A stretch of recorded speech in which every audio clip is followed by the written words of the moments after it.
કોઈના વાતોમાં તમારું જીવન ના બરબાદ કરશો. મારા સદગુરુનો ઉપદેશ તો એવું કે છે કે બેટા જીતન જો તને જ્ઞાન થઈ જાય ને તો કોઈનો વેરી ના બનતો, કોઈનો પ્રેમી બની જિંદગી જીવી લેજે. સાહેબ તારા નોમના ડણકા ના વગાડું તો મારું સદગુરુ નોમ નહીં સાહેબ. આ પણ ગુરુનો મહિમા. પણ એક વખત તું પ્રેમી બની જા. પ્રેમી બને એટલે મૂળાધાર ચક્રને પાસ કર્યું એમ કહેવાય. પ્રેમી બનવું એટલે દારૂ પીવે એને પ્રેમ કરાય. મને એજા બહુ વાલા રક્ષાબંધન માં ઠીક વામની રક્ષાબંધન આખી અલગ. હારી આવે ને હાલો લઈ લે, ગુણ આવે રડતી જાય. તો એ તો કઈ ભક્તિ છે, કઈ રીત છે, હું તો એમ કહું છું. દારૂ પીવાના પૈસા મળી જાય, પણ એક બેન માટે જો હાલો હારો લેવો હોય ને તો સાહેબ આપણી જોડે પૈસા નહીં રહેતા. વિચાર તો કરો. જે ભાઈ બહેનનો નાતો રક્ષાબંધન તમે જો આનો મહિમા સાહેબ બલિરાજાથી શરૂઆત.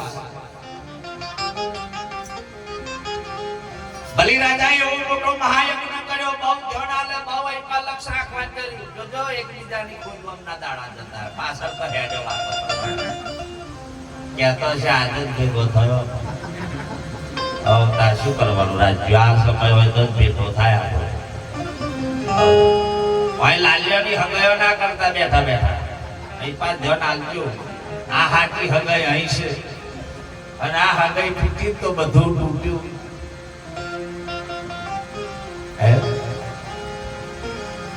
સંતો કે છે કે આ જીવનની અંદર તમે વિચાર ખાલી કરો. એક મોટો વિચાર કરો. વિચાર પરમ જ્ઞાનમ. જેને આ કાયા મળ્યા પછી એની પર વિચાર તો કરો કે સાહેબ આપણોનાથી સુંદર કાયા મળ્યા પણ તોય ઢોરો જેવું જીવી ખાય છે. હારી હારી આઈટમો ખાવા મળી છે. જો હમણાં તો કેવું કેવું ખાવા મળે લગ્ન. ખોપરા પાક મળે, બુંદીના લાડુ હોય, રસગુલ્લા, બધી હારી આગળ હતો આઈટમો બધી 70 બટની બધો ખાઈ હોવ ન ખાઈ ધમધમાય, પણ એ બધો ગમે એની હોય કેટલી આઈટમ કઈ પણ ખાઈ લે છે ને એ જ બહુ હોય, પણ ખાધા પછી ગોદો મારે ને એ નમૂનો બહુ ખોટો છે. હાથ પડ્યો દાળ પી જાય પછી એમ કે થોડી મોડી થી તાર ઘરથી મેં ગુના લેતા આવું ભાઈ નોસ્યું હોત તો આ ખાયનું ગોદો.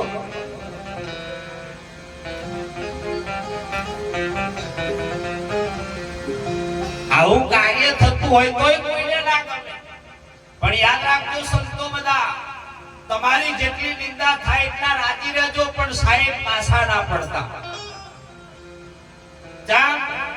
કે જેને જેને નિંદા કરી એના ઘેર પાપના પોટલા થયા, અને સાહેબ જેની નિંદા થકી જે શુદ્ધ થયો ને એને ઘેર પુણ્યના પ્રકાશે સંતો પધાર્યા. વિચાર કરો. બાકી હરિચંદ્ર રાજા, તારાપતિ રોણી, શેઠ સગાસા ગંગાવતી રોણી, કઈ એને તકલીફ નહીં પડી એમ તો કો મને. અરે આ રણુજા વાળાની અત્યારે સાહેબ અત્યારે ગજાઓ લઈ જતા, એને જેટલી તકલીફ પડી એટલી દુનિયા કોઈને નહીં પડી.